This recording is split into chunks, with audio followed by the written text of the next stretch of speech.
बड़े भाग होते हैं जीवों के जब वो इस मूल ज्ञान को अपने पूरे जीवन काल में एक बार भी सुन पाते हैं, और उससे भी बड़े भाग होते हैं उन लोगों के जो इस ज्ञान को थोड़ा सा भी समझ पाते हैं।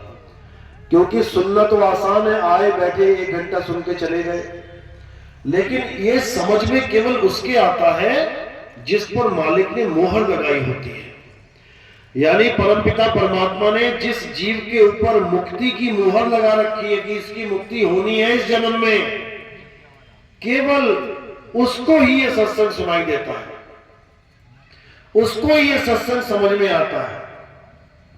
इसलिए सबसे जरूरी है कि ये सत्संग आपके जीवन में आए, उससे भी जरूरी है कि ये सत्संग आपकी समझ में आए। और समझ में भी आ जाए तब भी इसका मतलब ये नहीं कि मुक्ति हो गई। अब इसको धारण करना बड़ा मुश्किल होता है।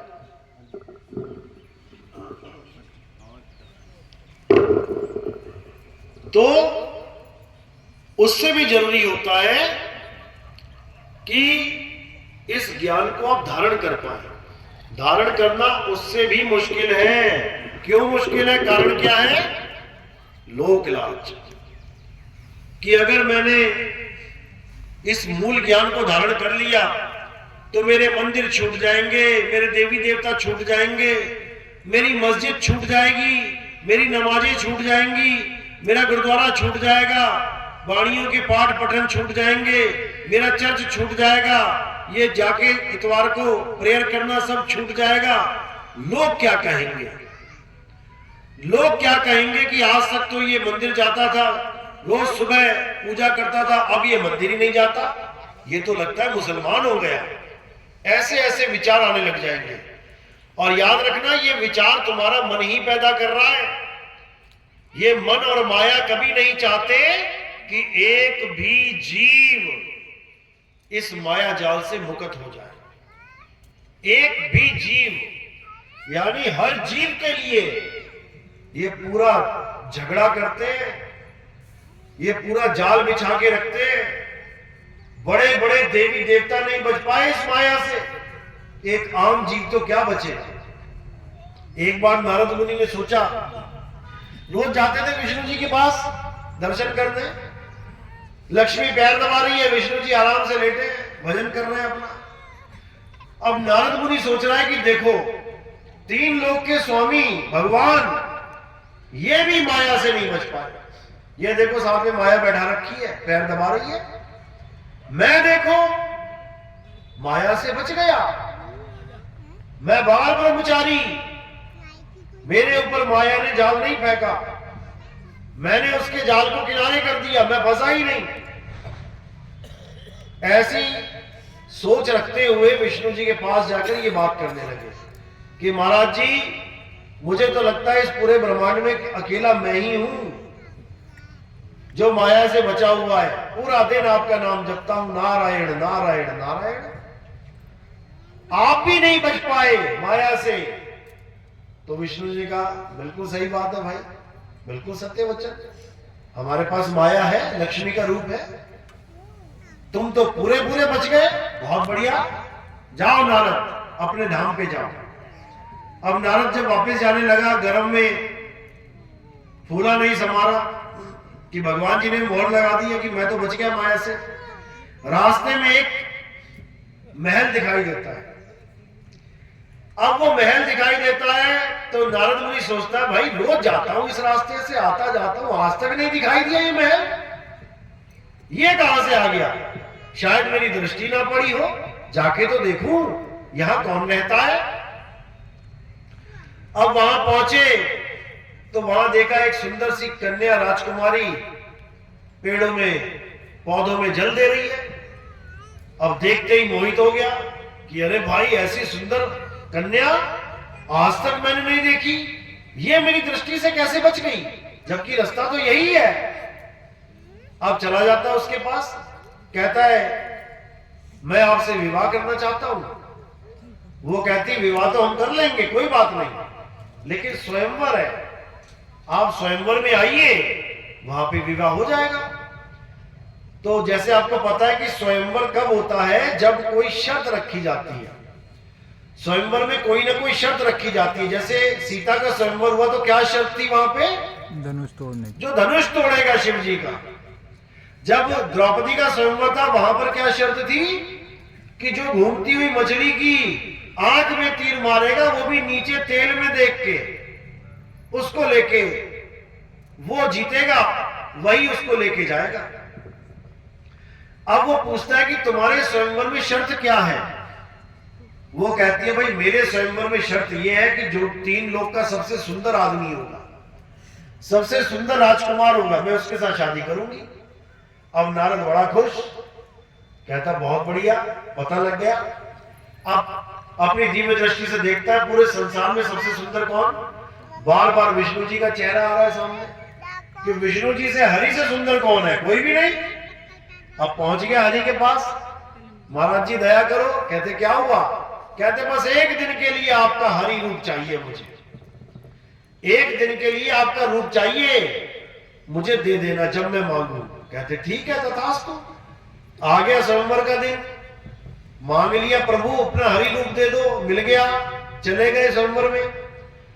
अब जब सहेलियों के साथ आए राजकुमारी, तो उसको देख के हंस के आगे बढ़ जाए। वो सोचे ऐसा क्या हो गया भाई, ये मेरे गले में माला क्यों नहीं डाल रही? जबकि स्वयंवर की शर्त तो ये थी जो सबसे सुंदर होगा उसके गले में माला डलेगी। तो मैं तो विष्णु जी का रूप लेके बैठा हूं, मेरे गले में माला क्यों नहीं डाल रही है? फिर थोड़ा सा और आगे जाके बैठ जाता है, जगह मिलती है, फिर उसको देख के हंस के आगे बढ़ जाती है, फिर और आगे चला जाता है। 4-5 बार जब ऐसा हो जाता है तो वो रोक के पूछ ही लेता है कि हे कन्या, तुझे मेरा सुंदर रूप नहीं दिखता क्या? कहती है अरे बंदर तू जा यहां से, यहां राजकुमारों का स्वयंवर है, यहां बंदरों का कोई काम नहीं। वो कहता है क्या बात कर रही है? जाते हैं गंगा नदी पे, देखते हैं क्या, अपना चेहरा पानी में देखते हैं, ये तो बंदर का चेहरा दे दिया मुझे विष्णु जी ने, क्योंकि हरि रूप, हरि बंदर को भी कहते हैं, बंदर का रूप मिल गया उसको। तो वहीं पर जल लेके भगवान को ही श्राप दे देते हैं। क्या श्राप देते हैं? कि जैसे तूने मुझे एक स्त्री के लिए तड़पाया है, वैसे ही तुम भी एक स्त्री के लिए तड़पोगे, रोगे, चीखोगे, चिल्लाओगे, लेकिन तुम्हें तड़पना पड़ेगा। तो क्या, कौन सा जन्म लिया फिर?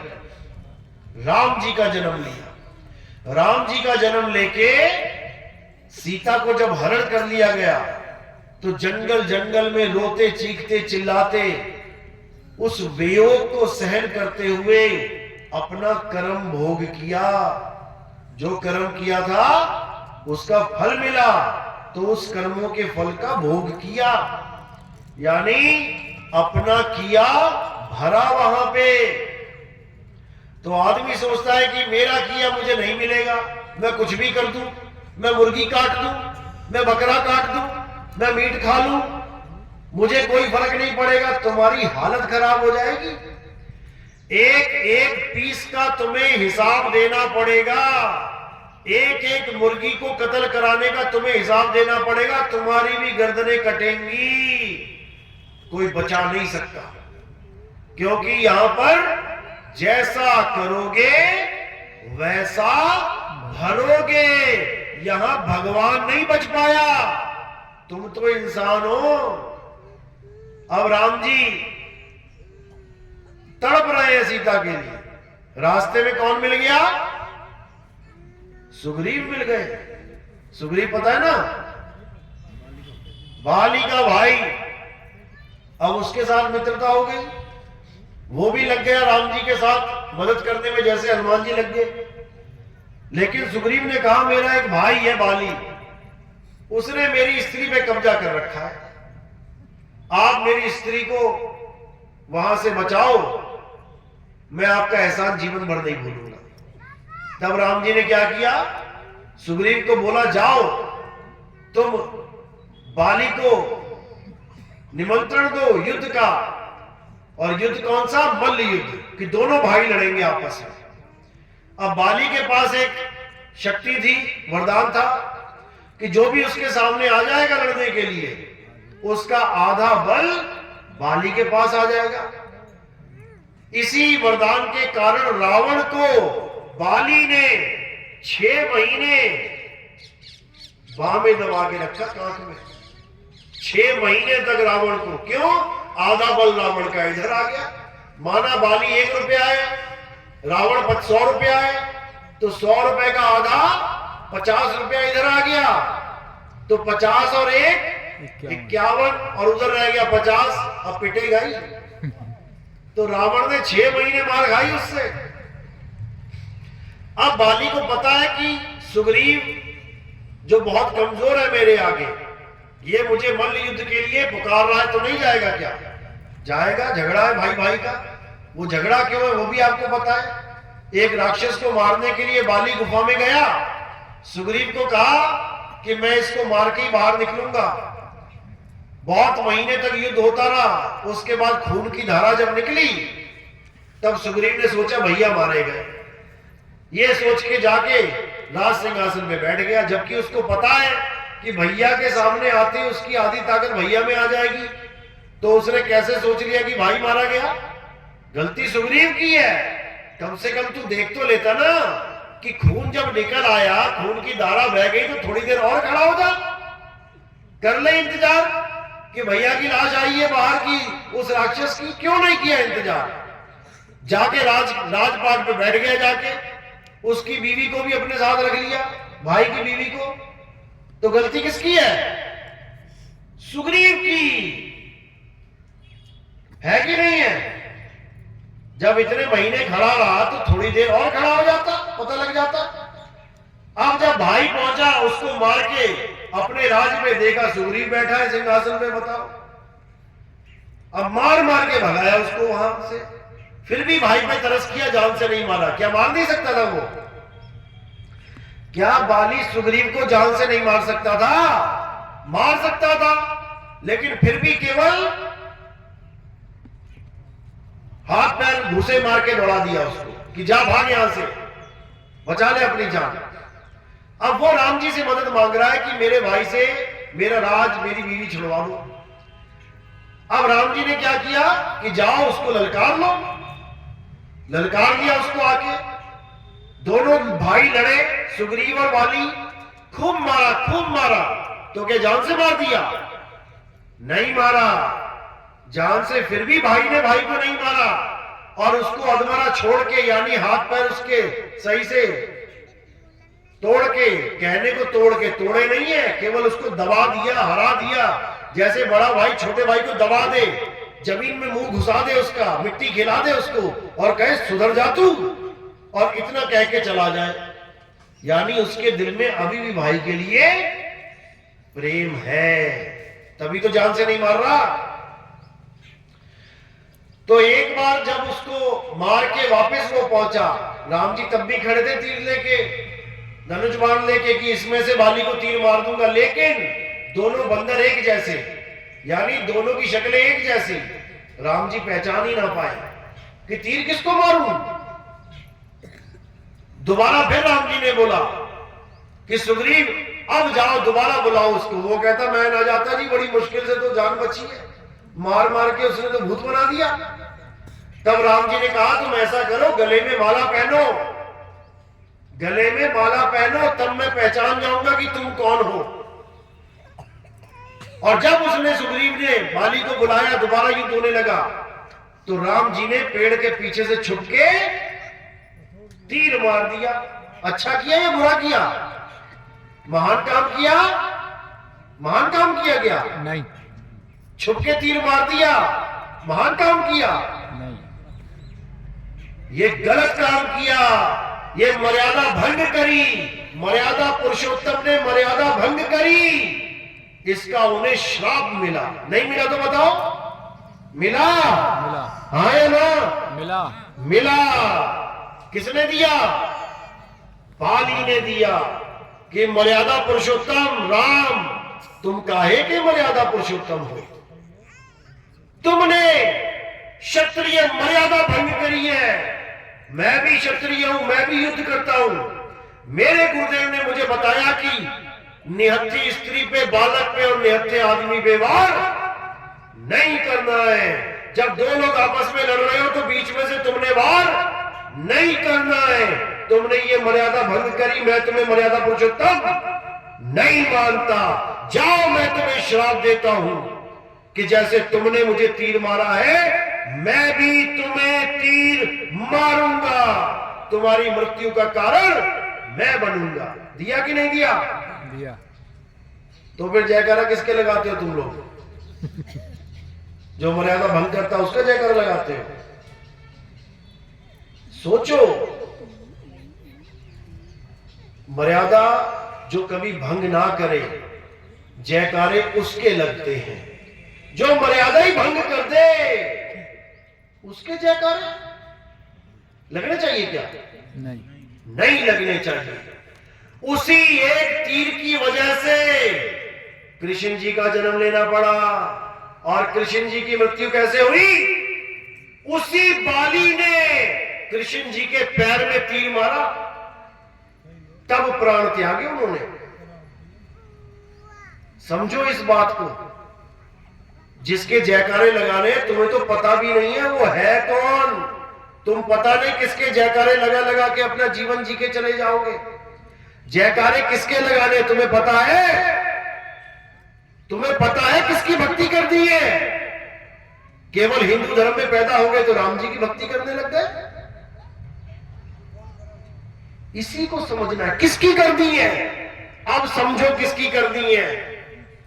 हे अर्जुन, परमात्मा वो है जिसको अस्त्र शस्त्र काट नहीं सकता, जिसको अग्नि जला नहीं सकती, जिसको वायु सुखा नहीं सकती, जिसको जल भिगो नहीं सकता। कौन है वो? बताओ जरा।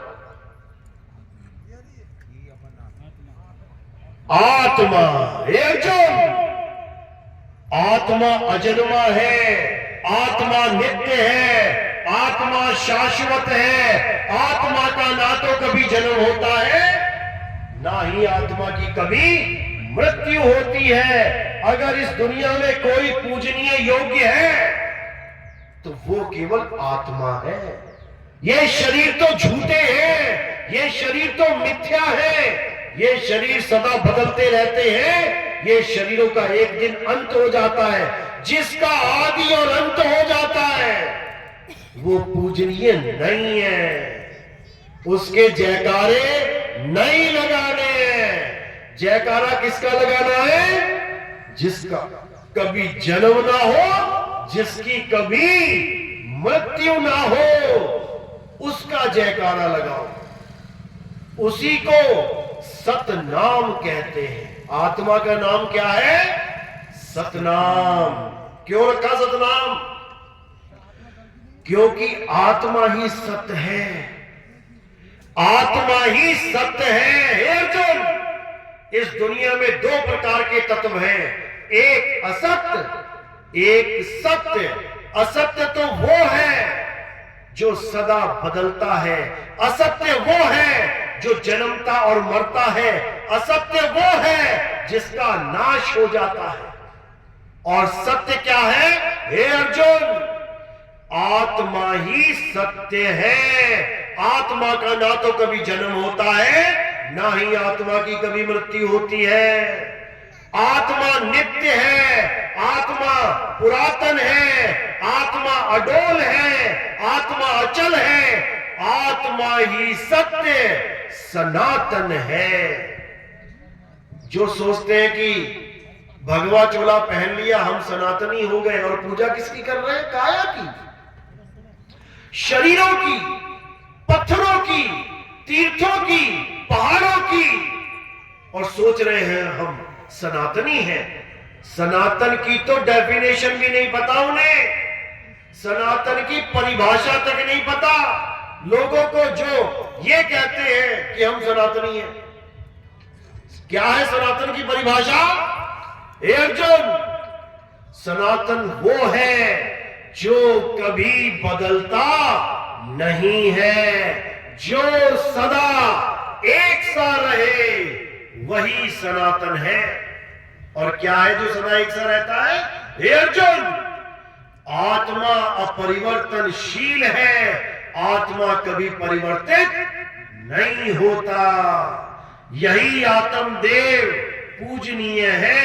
इसके अलावा इस संसार में जो कुछ दिखाई देता है इन आंखों से, वो सब असत्य है। बिल्कुल क्लियर। गो गोचर जहां लग मन जाई, तहां लग माया जानो भाई। इन आंखों से देखी जाने वाली हर चीज माया है। ये पांच तत्व माया है। ये हवा, पानी, अग्नि, आकाश, धरती माया है। तो धरती यानी मिट्टी, पानी यानी जल, इसको मिला के मूर्ति बना दी। दो असत्य को मिला के मूर्ति बना दी। तो वो सत्य है कि असत्य है?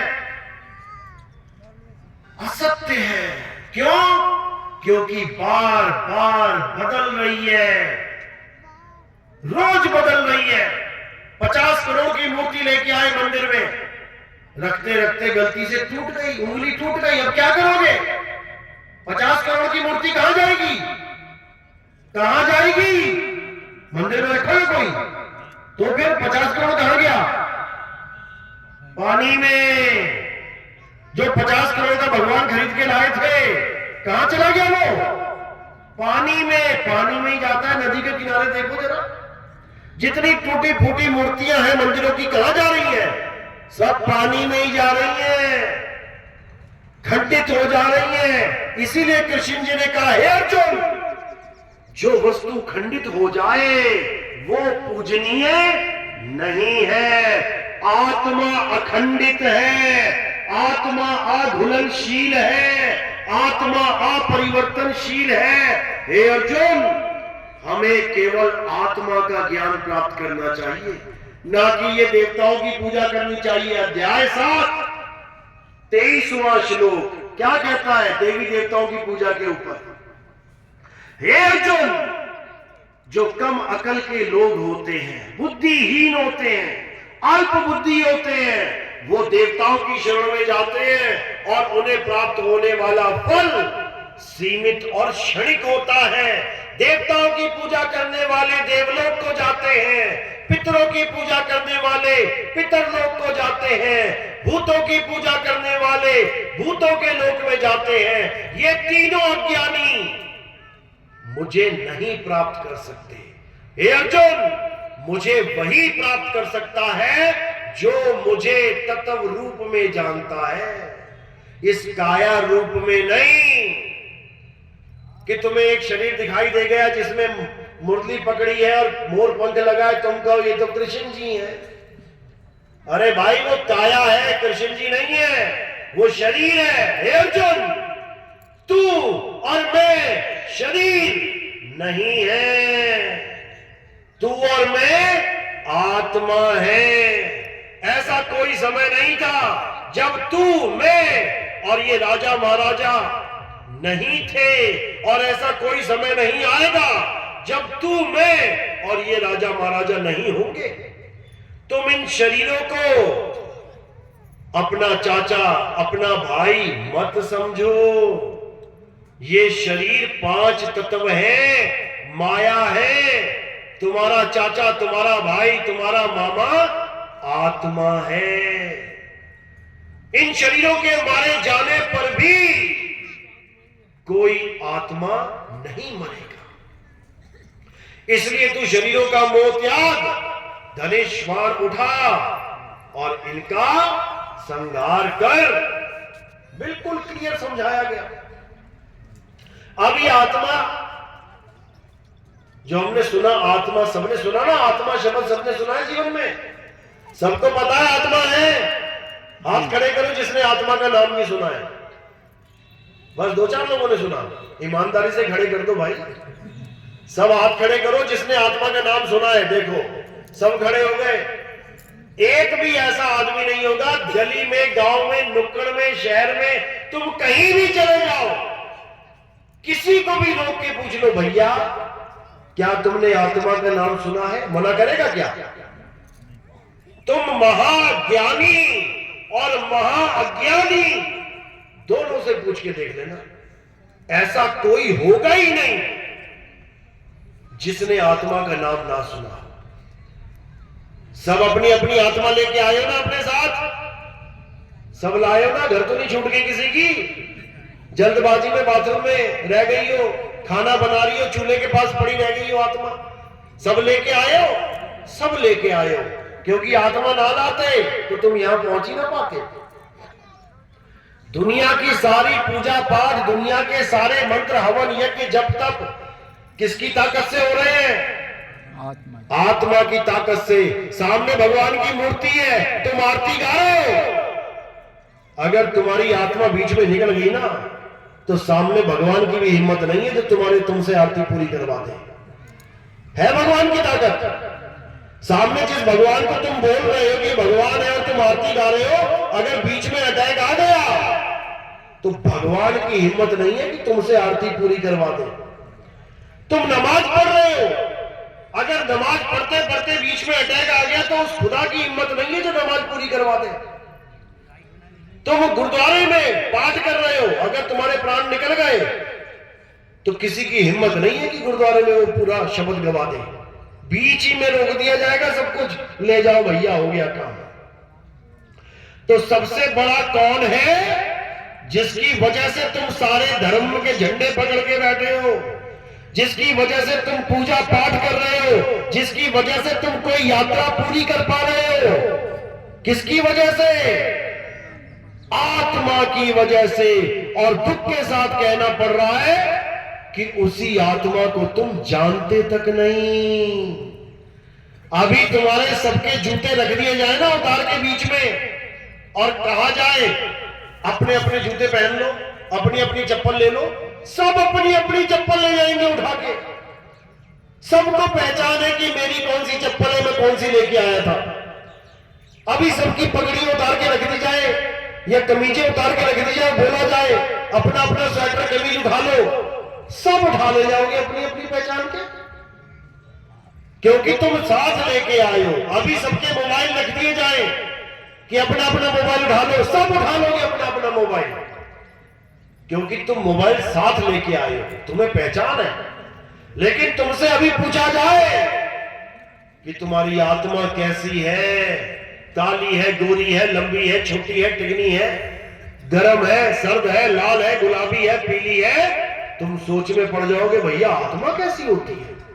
जबकि ऐसा कोई पल नहीं गया जब तुम्हारे साथ आत्मा नहीं है। बता दो कभी ऐसी हो तो। ये आत्मा सबके साथ है, सबके साथ, लेकिन कोई इसे जानता ही नहीं है। जो इसे नहीं जानता वो आत्मज्ञानी नहीं है, और जो इस आत्मा को जानता है वो आत्मज्ञानी है। तो हमने क्या बनना है? हे अर्जुन, जो अपनी आत्मा में रमण करता है, जो अपनी आत्मा का ज्ञान जानता है, जो अपनी आत्मा में तृप्त है, जो अपनी आत्मा में संतुष्ट है, उसको किसी धार्मिक कर्म कर्तव्य करने की कोई आवश्यकता नहीं है।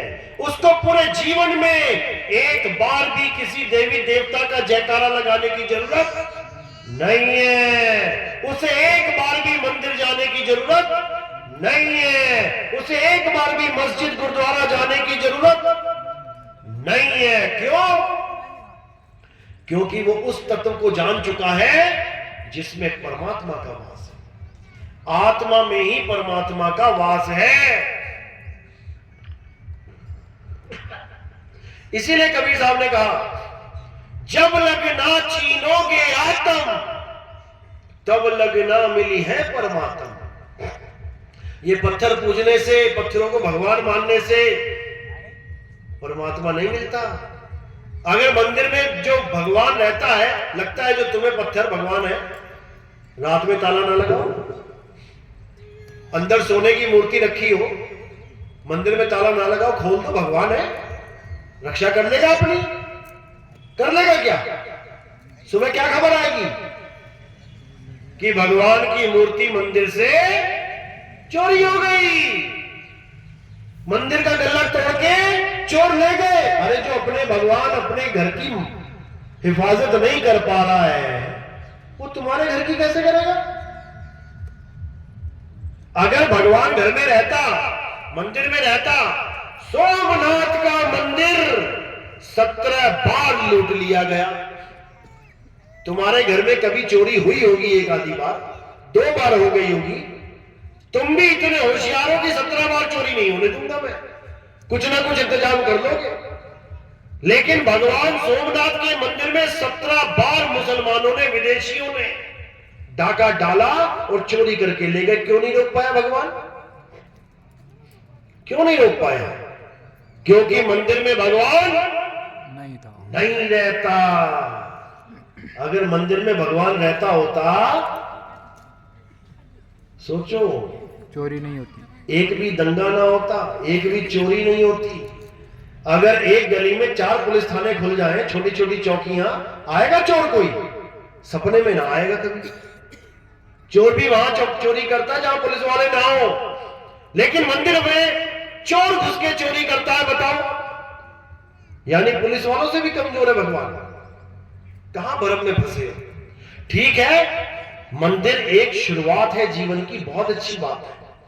जैसे ABCD की जो किताब है, A for apple, B for bag, C for cat, का से कबूतर, खा से खरगोश, गा से गमला, अच्छी बात है, पढ़ रहे हो। क्यों? ये तुम्हारी शुरुआत है। लेकिन अगर तुम सारी उम्र का से कबूतर, खा से खरगोश ही पढ़ते रहे तो डॉक्टर कब बनोगे? तो इंजीनियर कब बनोगे? तो साइंटिस्ट कब बनोगे? शुरुआत है, अच्छी बात है, लेकिन आगे बढ़ो। मंदिर अच्छी बात है, क्योंकि छोटे से बच्चे को तुम आत्मज्ञान नहीं सिखा सकते। अब उसको भगवान से जोड़ के भी रखना है तो क्या करना पड़ेगा? मंदिर जाना सिखा सकते हो। ले बेटा जल पकड़, मंदिर में शिव जी के ऊपर डाल के आ, इतना काम तो वो कर लेगा, अच्छी बात है। गलत काम से, लाख गलत काम से बच के एक पूजा कर रहा है, अच्छी बात है।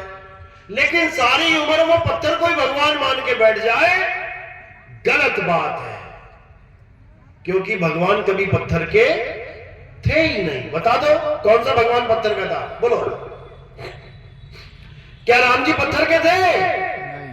क्या कृष्ण जी पत्थर के थे? नहीं। बता दो अगर थे। अरे वो तो पत्थर को भी इंसान बना गए। अहिल्या को नहीं बनाया क्या? अहिल्या पत्थर की थी। पत्थर का कौन हो जाता है? जिसको श्राप लगता है। अहिल्या को श्राप लगा, वो पत्थर की होगी, भगवान ने पैर लगा के उसको इंसान बना दिया। और तुमने भगवान को ही पत्थर बना दिया, उल्टा काम कर दिया तुमने। बताओ, विवेक लगाओ, बुद्धि लगाओ। पत्थर भगवान नहीं है।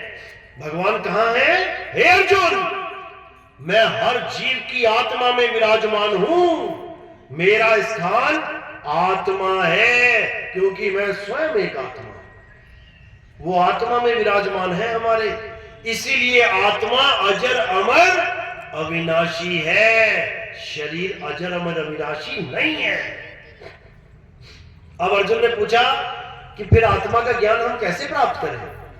अध्याय 4 34वां श्लोक। हे अर्जुन, जो ज्ञान मैं तुम्हें समझा रहा हूं, आत्मा का ज्ञान, इसे प्राप्त करने के लिए तुम ऐसे संत की शरण में जाओ जिसने आत्मा को जान लिया है।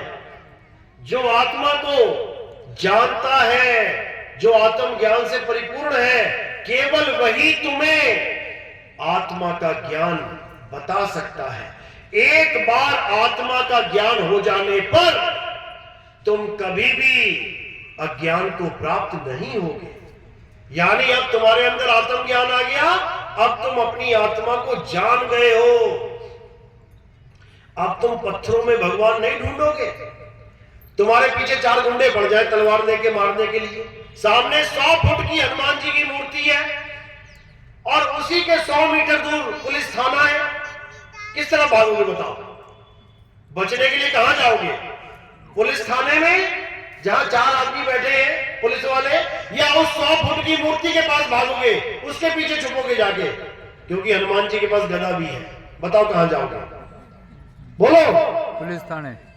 हनुमान जी के पास कौन जाएगा? हाथ खड़े करो जरा। कोई नहीं जाएगा। अरे खड़े कर दो भाई, क्या पता बचा ले, भगवान है। अरे भाई अब क्यों विवेक जाग गया? हाथ खड़ा करो जिसको हनुमान जी में पूरा भरोसा है मूर्ति पे, वो मुझे बचा लेगा। देखो एक ने उठा दिया, बहुत बढ़िया। ये देखो पूरे उठ गए। जब इन्हीं के पीछे कोई पड़ेगा ना, फिर इनसे पता लग जाएगा कहां जाएंगे। याद रखना इस बात को, सुन लो, समझ लो।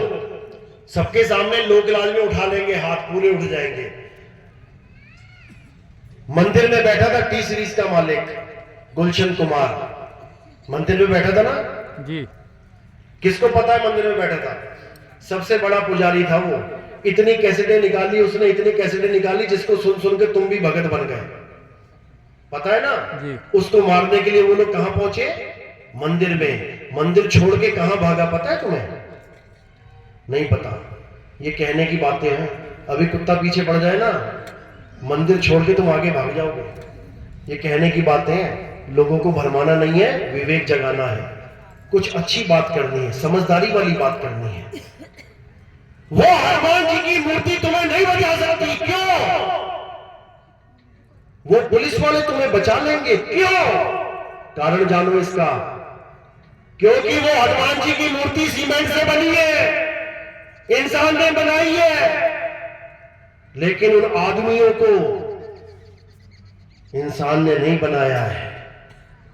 अब ये मत कहना कि मां बाप ने बनाया है। मां बाप ने केवल शरीर बनाया है। जो शरीर को चला रहा है वो कौन है पता है? कौन है वो? आत्मा। आत्मा। किसने बनाई है कोई माई का लाल जो आत्मा को बना दे? उस माँ बाप ने नहीं बनाई आत्मा। अगर माँ बाप आत्मा बना देते तो कोई बच्चा पैदा ना होता मरा हुआ। अगर माँ बाप आत्मा बनाते होते, बच्चा पैदा नहीं होता मरा हुआ। आत्मा अजन्मा है, आत्मा नित्य है। जब शरीर नहीं भी होता है, दुनिया नहीं भी होती है, आत्मा तब भी होती है। गीता पढ़ो जाके, इसका सवाल का जवाब तुम्हें गीता में मिलेगा। और ये मत कह देना गीता भी झूठी है। आत्मा तब भी होती है जब आपका शरीर छूट जाता है। आत्मा तब भी होती है जब आप पैदा भी नहीं होते हो। आत्मा शरीर की कोई मोहताज नहीं है। आत्मा अजन्मा है। आत्मा कभी जन्मने में और मरने में नहीं आता। गीता पढ़ो, गीता का ज्ञान पढ़ो, समझ में आएगा। जब इस धर्म में आ ही गए हो तो हमारे धर्म में सबसे पवित्र ग्रंथ कौन सा है? गीता। गीता। अगर गीता का ज्ञान आपको नहीं समझ में आता, इसका मतलब आप इस धर्म के लायक ही नहीं हो। ये धर्म सनातन धर्म है। ये धर्म आत्मज्ञानियों का धर्म है। ये धर्म पत्थरों का धर्म नहीं है। याद रखना इस बात को। कबीर साहब कहते हैं, पाथर पूजे हरि मिले तो मैं पूजू पहाड़। अरे वासे ये चाकी भली जो पीस खाए संसार। अगर तुम्हारे जीवन में सबसे इंपॉर्टेंट पत्थर है कोई दुनिया में, तो वो कौन सा पत्थर है? मंदिरों का पत्थर नहीं है। सबसे इंपॉर्टेंट पत्थर है चक्की।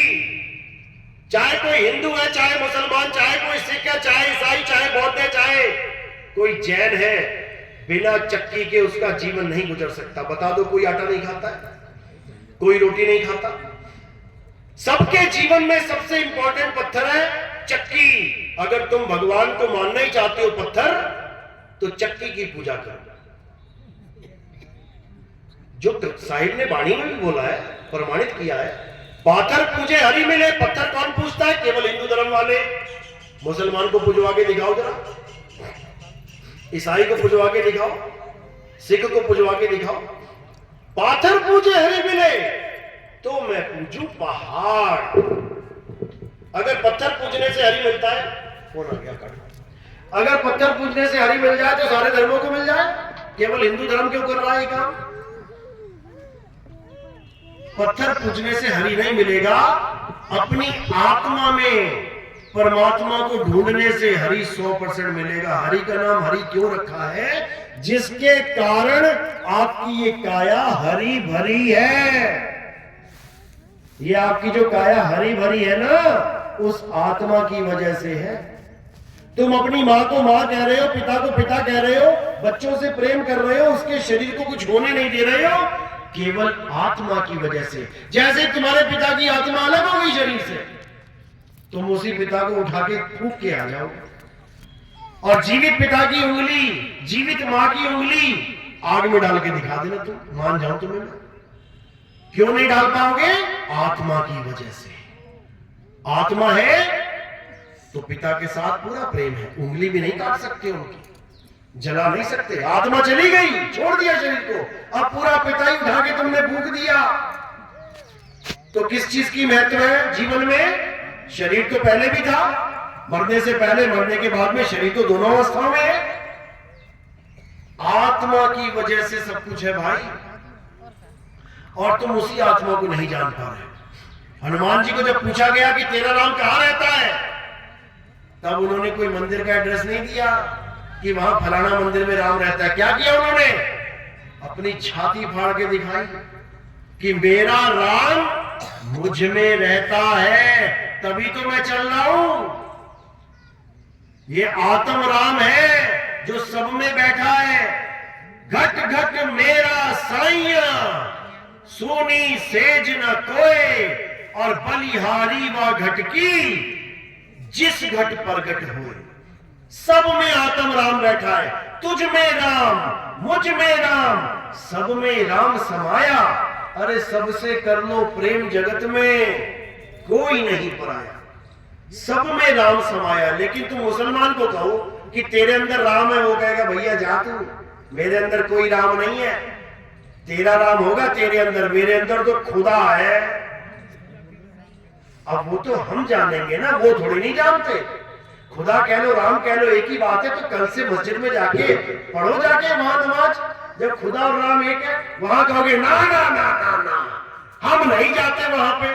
ज्ञान की बात तो बड़ी अच्छी बोल दी, खुदा और राम एक है। अभी दोनों गुटों में लड़ाई हो जाए, अभी डंडे सबसे पहले हमें पकड़ देंगे, वहां हम राम और खुदा को अलग अलग कर देंगे। तो ये प्रैक्टिकल ज्ञान है। असली राम कौन है? जो सब में समाया है, वो आत्म राम है। अब तो मुसलमान को जाके कहो कि तेरे अंदर आत्मा है, मेरे अंदर आत्मा है, मना करेगा क्या? तुम ईसाई को जाके कहो, तुम सिखों को जाके कहो कि तेरे अंदर भी आत्मा है, मेरे अंदर भी आत्मा है, मना करेगा क्या? नहीं करेगा, क्योंकि आत्मा सब में है। लेकिन जब हम आत्मा को एक नाम दे देते हैं कि अल्लाह, कोई कहे तेरे अंदर अल्लाह है, मेरे अंदर नहीं है भाई, तेरे अंदर राम है, मेरे अंदर नहीं है भाई। जब तुमने नाम दे दिया तो अलग अलग अलग अलग अलग हो गए। जब तुमने एक नाम पे अटल हो गए, कौन सा? आत्म राम। अब बताए कोई कि किसमें आत्मा नहीं? कौन है जो बिना आत्मा के चल रहा है?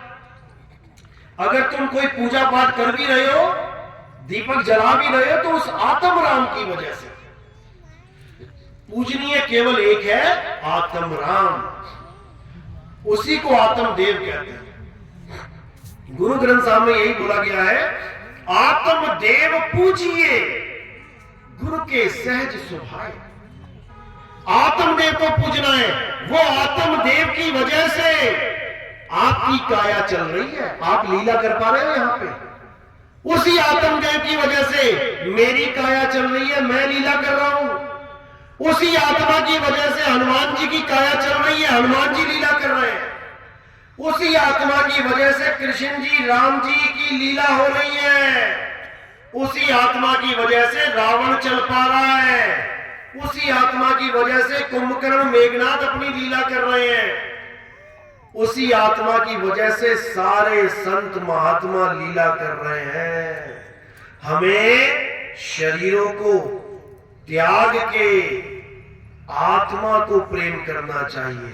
जिस आत्मा की वजह से राम जी खड़े हैं, जिस आत्मा की वजह से कृष्ण जी खड़े हैं, जिस आत्मा की वजह से रावण, कुंभकर्ण, मेघनाथ, रविदास जी, मीराबाई, कृष्ण जी, आप, हम खड़े हैं, उस आत्मा को जानना चाहिए।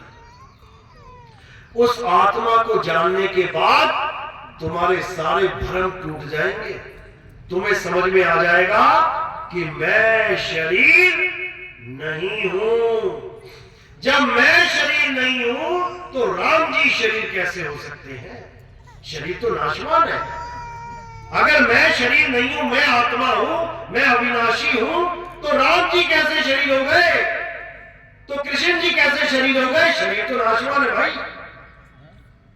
गाते भी है ईश्वर अंश जीव अविनाशी। अविनाशी। देखो कितनी जल्दी बोल दिया अविनाशी।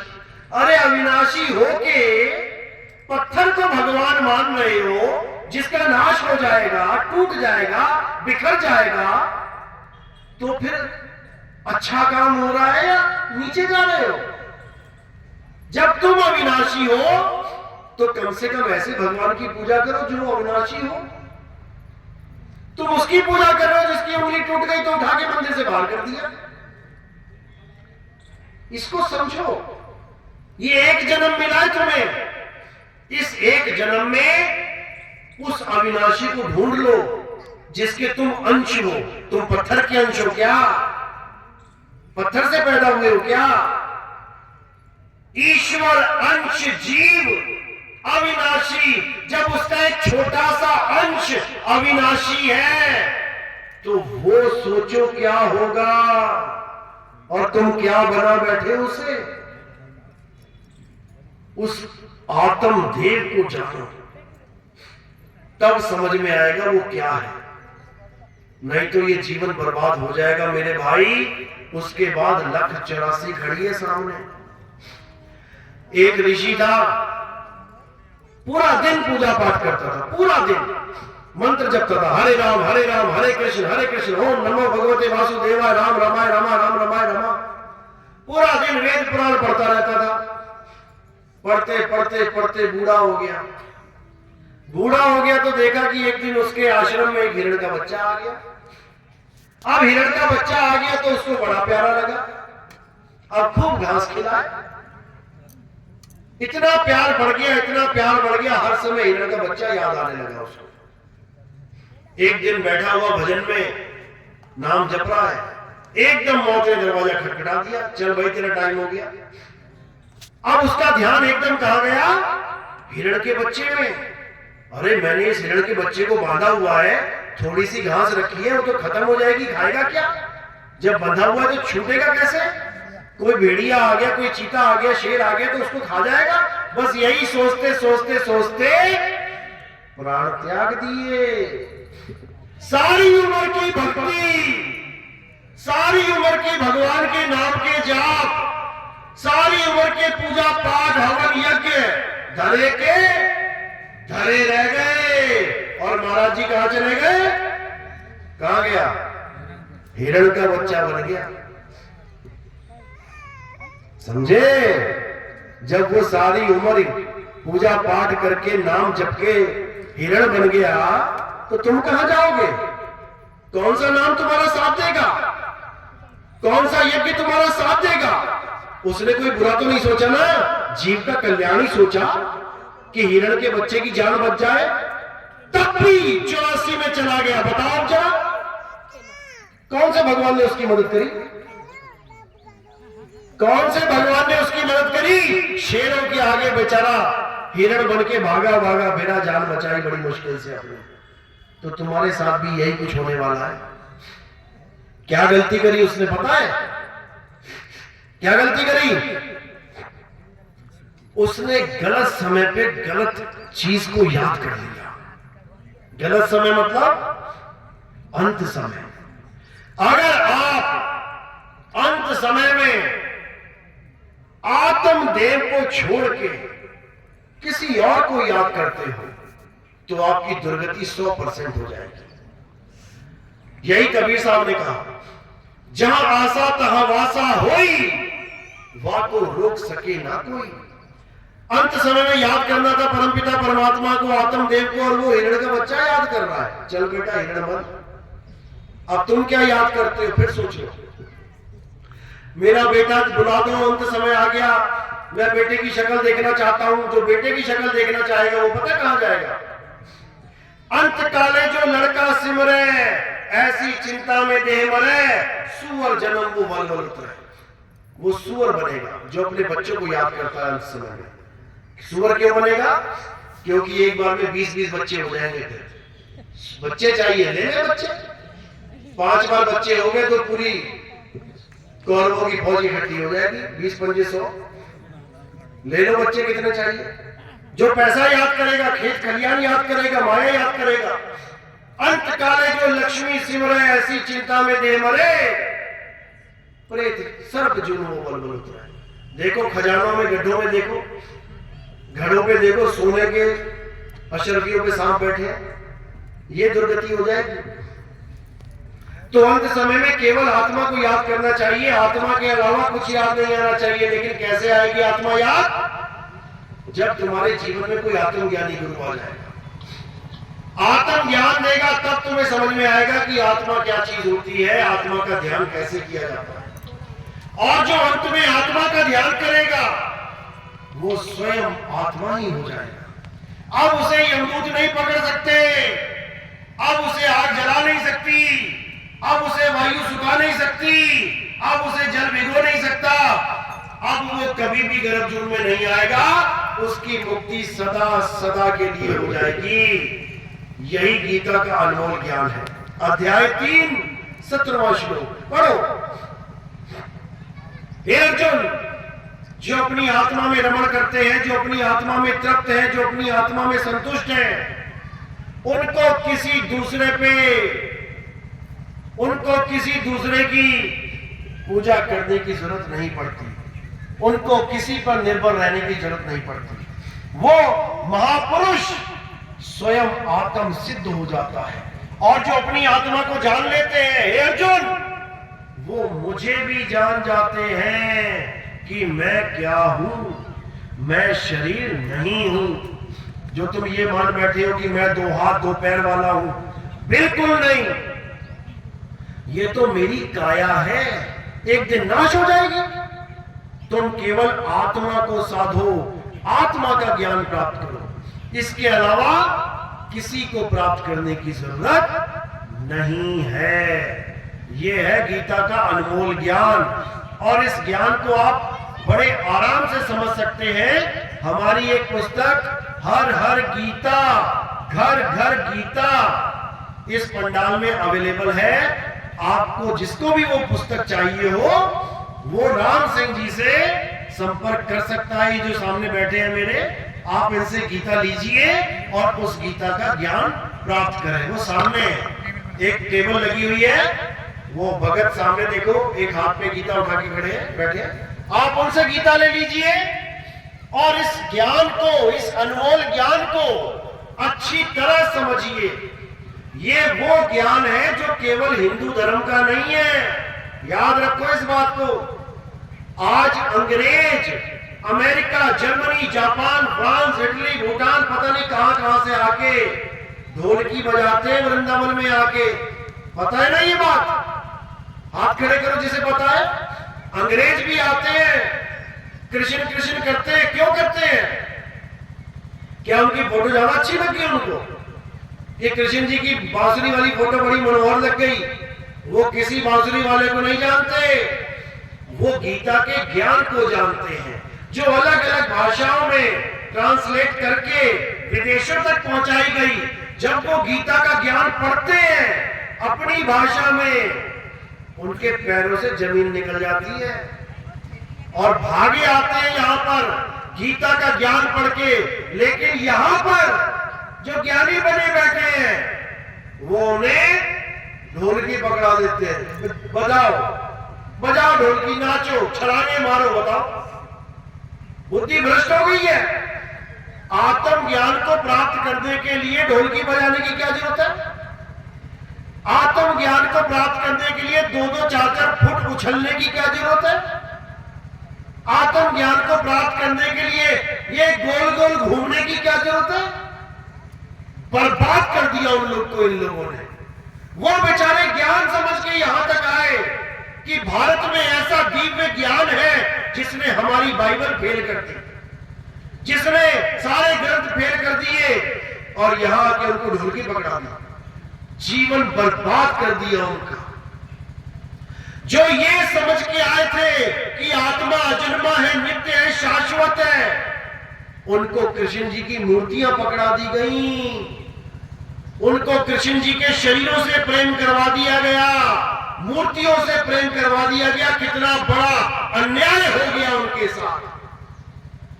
जो आत्मा का ज्ञान जानने आए थे, जो आत्मा अजर अमर अविनाशी है, उस आत्मा का ज्ञान तो वो दे नहीं पाए, उठा के पत्थरों के दर्शन कराने में लगा दिया। बताओ क्या बनेगा, कैसे बनेगा विश्व गुरु?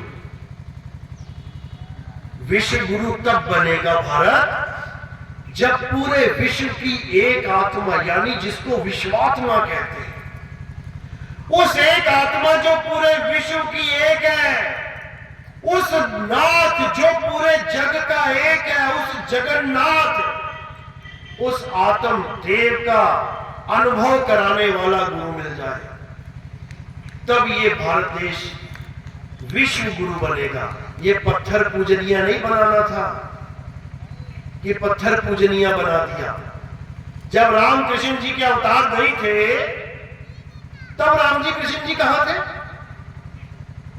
आज तुम कहते हो कि केवल राम राम राम राम का जाप कर लो, हरे कृष्ण कर लो। जब राम जी और कृष्ण जी पैदा नहीं हुए थे, तब उनका नाम कौन जपता था? तब कौन सा नाम था जिससे मुक्ति होती? आज तुम्हें राधे राधे राधे राधे करवाया जा रहा है। जब कृष्ण जी, राम जी और राधा जी पैदा भी नहीं हुई थी, तब कौन सा नाम था जपने के लिए? इसको समझना पड़ेगा। ये नाम आए कहां से? ये सारे नाम बने कैसे? ये सारे नाम बने हैं अक्षरों से। ये अक्षर कहां से बने? जब आदि मानव था। बच्चों की क्लासें देखो, 7वीं 8वीं में पढ़ाया गया अच्छी तरह। जब आदि मानव था, तब वो क्या पहनता था? कौन से कपड़े? तब वो क्या खाता पीता था? गेहूं खाता था, चावल खाता था, अनाज खाता था। उसको तो उगाना भी नहीं आता था, उसको खेती बाड़ी भी नहीं आती थी, उसको तो पता भी नहीं था कि चावल दाल कुछ होता है। जब आदि मानव था तो क्या खाता था? जो सामने दिख जाए, पेड़ पौधे फल फूल जड़ें, वही खा लेता था। और क्या खाता था? छोटे छोटे जानवरों का शिकार करके खाता था, जैसे बाकी जानवर खाते थे। ना वो कोई कपड़े पहनता था, नंगा था, ना वो कोई भाषा बोलता था, क्योंकि कोई अक्षर ही नहीं था उसके पास।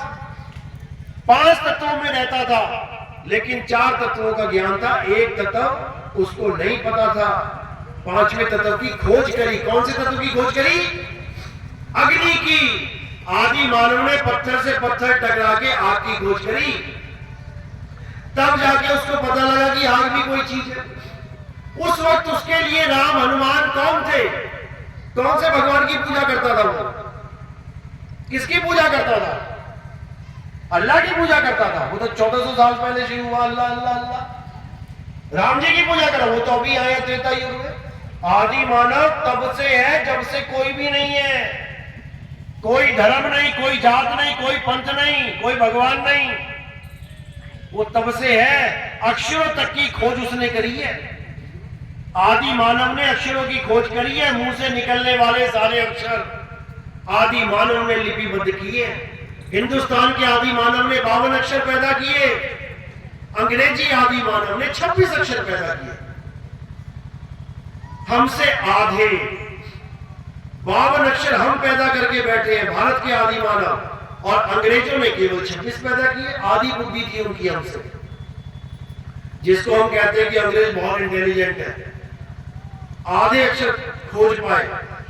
उसके बाद अपने अपने अक्षरों से दुनिया में हर चीज का नाम रख दिया गया, पढ़ाया गया, बच्चों को समझाया गया। धीरे धीरे अक्षरों का जाल ऐसा फैल गया कि हर चीज का एक नाम रख दिया गया, और उस नाम को अच्छी तरह कंठस्थ करा दिया गया बच्चों को। सारे समाज को बता दिया गया, ये पेड़ है, ये पत्ता है, ये फूल है, ये गमला है, ये मिट्टी है, ये हवा है, ये पानी है, ताकि जीवन बहुत आसान हो जाए। वही पढ़ाई आज हम अपने बच्चों को स्कूल में पढ़ने के लिए भेजते हैं। जब बच्चा पैदा होता है तो आदि मानव ही होता है, नंगा पैदा होता है, बोलना कुछ आता नहीं है, खाने पीने की कोई होश नहीं है, जो मुंह में आ गया खा लिया। तुम बच्चे को जहर दे दो, जहर खा ले। कई ऐसे लैट्रिन करके वहां पे ना देखो तुम लैट्रिन ही खा लेते हैं, बच्चे अबोध है। उनको धीरे धीरे अक्षर ज्ञान दिया जाता है, कहां पे? स्कूलों में या फिर समाज में। आ आ ई उ का खा गा चा छा टा ठा डा, ये सारे अक्षर उसे पढ़ाए जाते हैं। बोल दो नहीं पढ़ाए जाते? सब पढ़ाए जाते हैं। इन्हीं अक्षरों से सारे नाम रखे गए।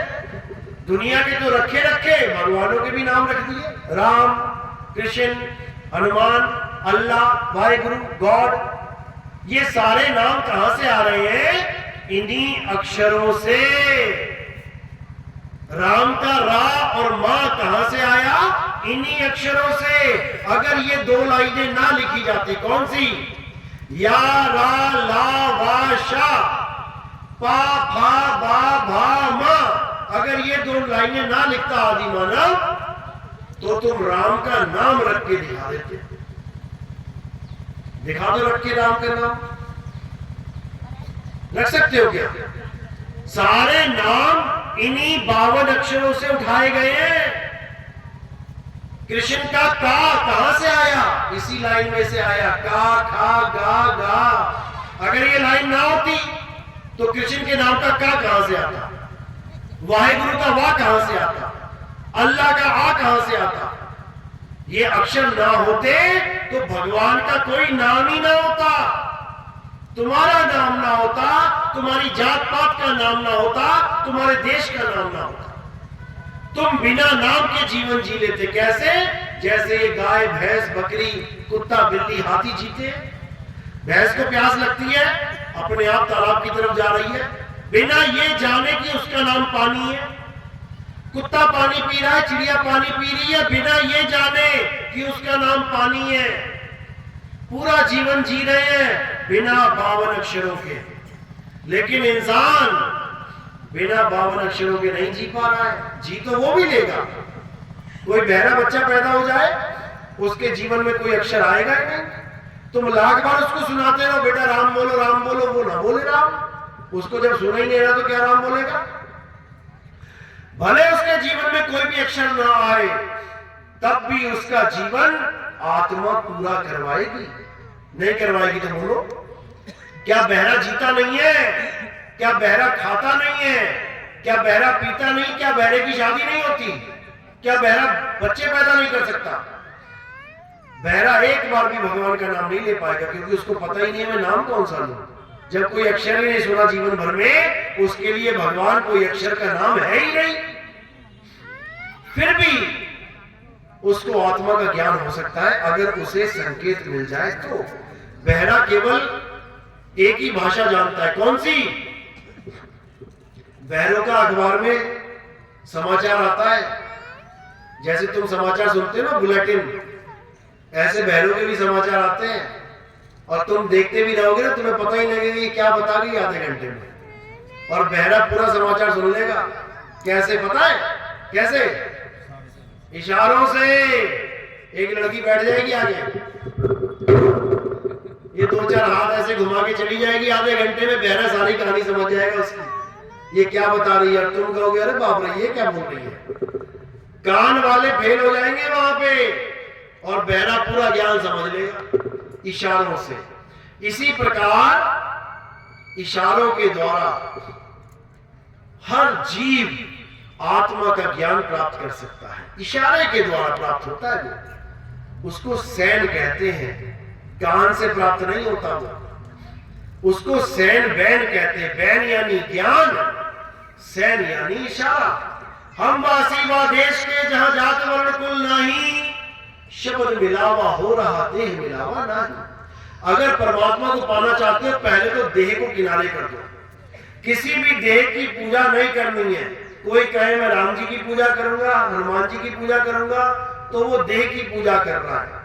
देह तो खंडित हो जाती है, देह पैदा होती है, देह बार बार बदलती है। देह में कोई भी तीर घुस सकता है, देह में कोई भी चाकू घुस सकता है, देह चक्र के द्वारा कट सकती है, आग में झुलस सकती है, पानी से गल सकती है। इसलिए देह भगवान, देह परमात्मा नहीं है।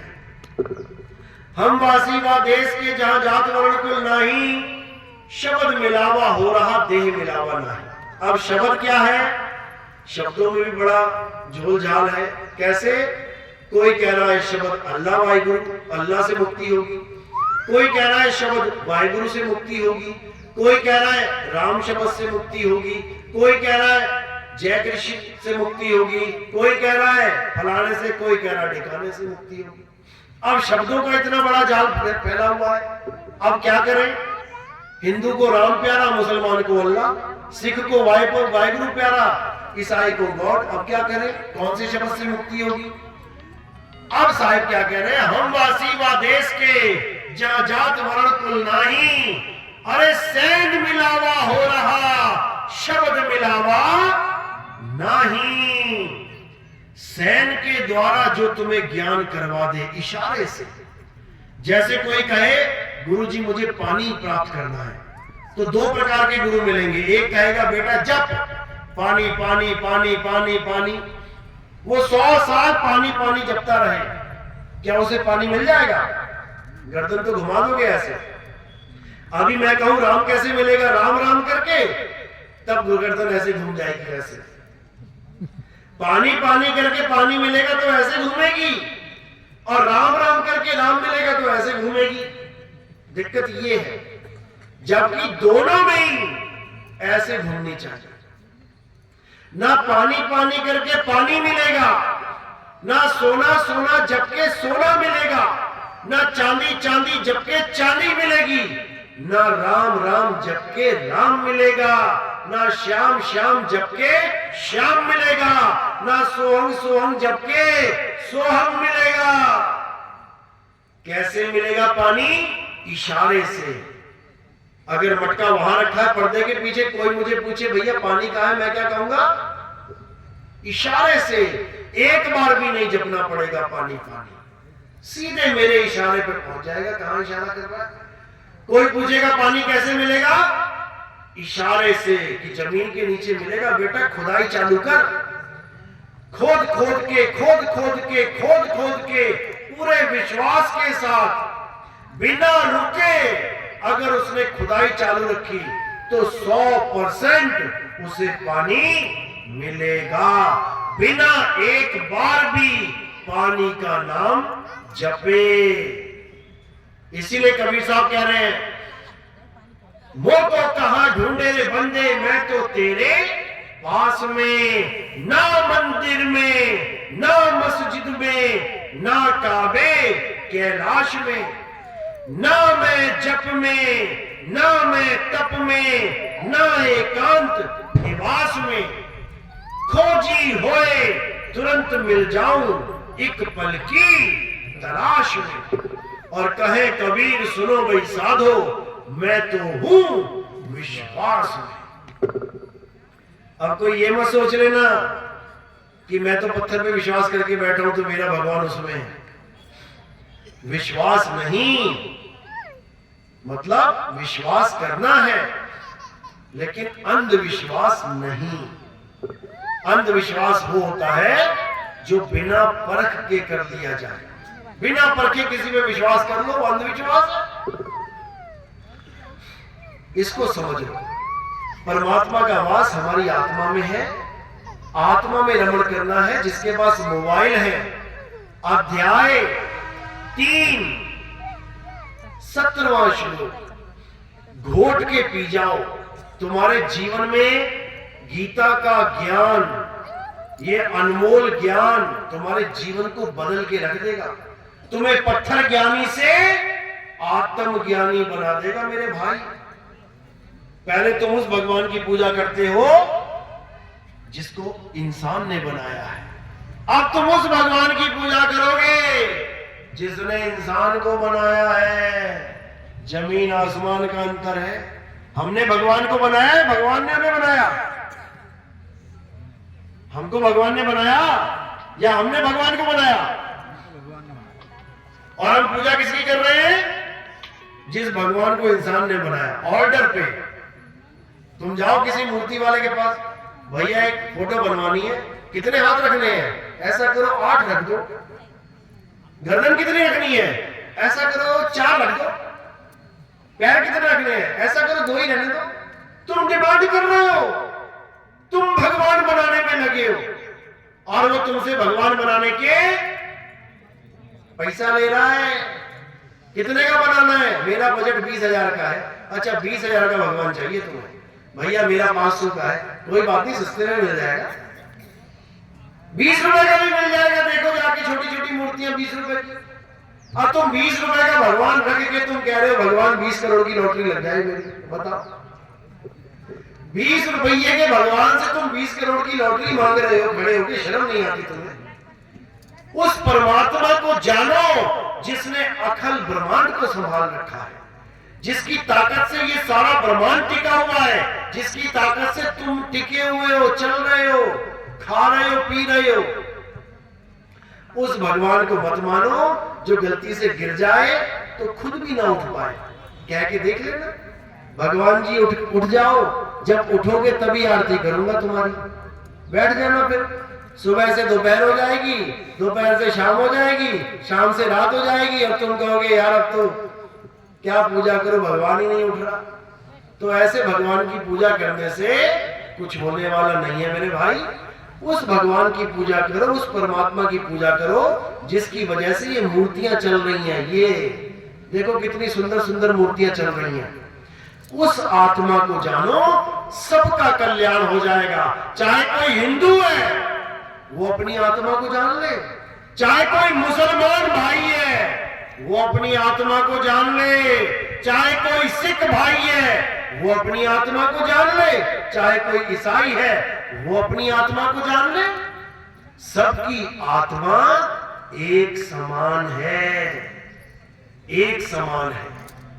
और जब सब आत्मा को जान लेंगे तो झगड़ा रहेगा ही नहीं। अब तुझ में राम, मुझ में राम, सब में राम समाया, झगड़े खत्म हो गए। अब उस राम को तू अल्लाह कह ले, तेरी मर्जी। उस राम को मैं राम कहूंगा, मेरी मर्जी। उस राम को तू वाहिगुरु कह ले, तेरी मर्जी। उस राम को तू गॉड कह ले, तेरी मर्जी। झगड़ा खत्म। मेरे घर में जो बिजली आ रही मैं उसको बिजली कह रहा हूं, कोई उसको इलेक्ट्रिसिटी कह रहा है, कोई इसको विद्युत कह रहा है, कोई इसको एनर्जी कह रहा है, तेरी मर्जी। पंखे सबके चल रहे हैं, पंखा सबका घूम रहा है, हवा सब खा रहे हैं। तो इसी प्रकार झगड़ा खत्म करना है, आत्मा को जानना है। मेरी बात समझ में आ रही है कि ऊपर से जा रही है? किस किस के समझ में आ रही है? हाथ खड़ा करो। पूरा गांव जाग गया, क्या बात है। अभी गणेश चतुर्थी आ जाएगी, अभी सब भूल जाओगे, अभी वहीं पहुंच जाओगे उस भगवान के पास जिसको इंसान ने बनाया है। अब ये काम नहीं करना है भाई, तुम्हारी पढ़ाई पूरी हो गई। अगर ये बात समझ में आ गई तो वो पढ़ाई तुम्हारी पूरी हो गई। अब तुमने आगे बढ़ जाना है, आत्मज्ञान को प्राप्त करना है। कृष्ण जी तुमसे तब उतने खुश नहीं होंगे जो तुम रोज जाके माथा टेकते हो, घंटी बजाते हो, भोग लगाते हो। इतने खुश वो तब नहीं होंगे जितने वो अब हो जाएंगे अगर तुमने आत्मा का ज्ञान समझ लिया तो। क्योंकि उन्होंने गीता का ज्ञान आत्म ज्ञान के लिए ही दिया है मेरे भाई। उस ज्ञान को समझो। तो आज का सत्संग यही समाप्त करते हैं। उम्मीद है मालिक की दया से 100 नहीं तो 1% समझ में आया हो। 1% भी समझ में आ गया तो समझ लो कि अब तुम्हारी आगे की क्लास शुरू हो गई है। अब आज नहीं तो कल, कल नहीं तो परसों परमात्मा अपने आप